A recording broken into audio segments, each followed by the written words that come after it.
Mag-picture mo nga ako sa video. Itaan mo ko. Bus. Itaan mo ko. Babalitaan ko doon. Ako nga naihiga eh. Julia Montes sa lakad at suot niya sa pagpasok at paglalakad sa red carpet para sa press con ng Tupac. Bagay talaga sa kanya ang magiging action star. Ayan. I-welcome na po natin Julia Montes. Ayan, maraming salamat. Ang bansag nga sa kanya ngayon ay ang Queen of Action. Talaga naman napakagaling ni Julia sa pagganap ng mga ganitong action role. The newest Queen of Action, Julia Montes. Hi, Jules. Na-excite si Julia Montes sa kanilang pelikulang Tupac na mapapanood na ng mga tao at inimbitahan niya ang lahat na panoorin ito. Sobrang excited na mapapanood ng ating mga kababayan ng ating mga pamilya. Of course, sana po huwag mo kalimutan, December 25 sana na support ng people. Bago bumaba ng stage, kinukuhanan muna ng picture ng mga press si Julia Montes. Tindig at galawan at ngiti, talagang napakaganda niya. Grabe ito!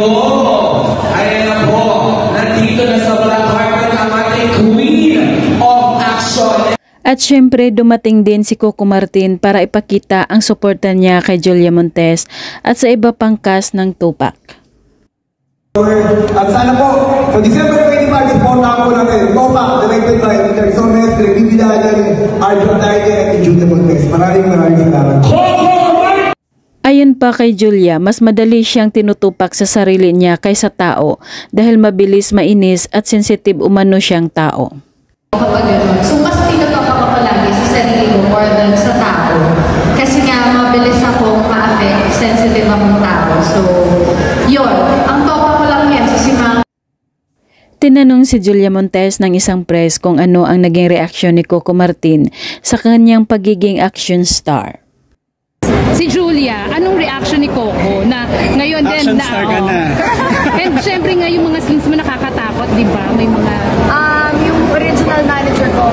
Ayon pa sa aktres, isa si Coco Martin na nagturo sa kanya pagdating sa galaw at safety ng pagiging action star. Kasi syempre siya naman talaga sa nagturo sa atin kung paano. Hindi naman gumalaw lang eh. Parang kung paano yung safety. More than the galaw kasi ang galaw na aaral naman namin.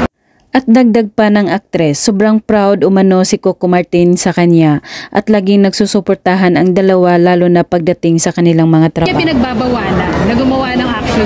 Sobrang proud naman siya. So, Julia, balita namin,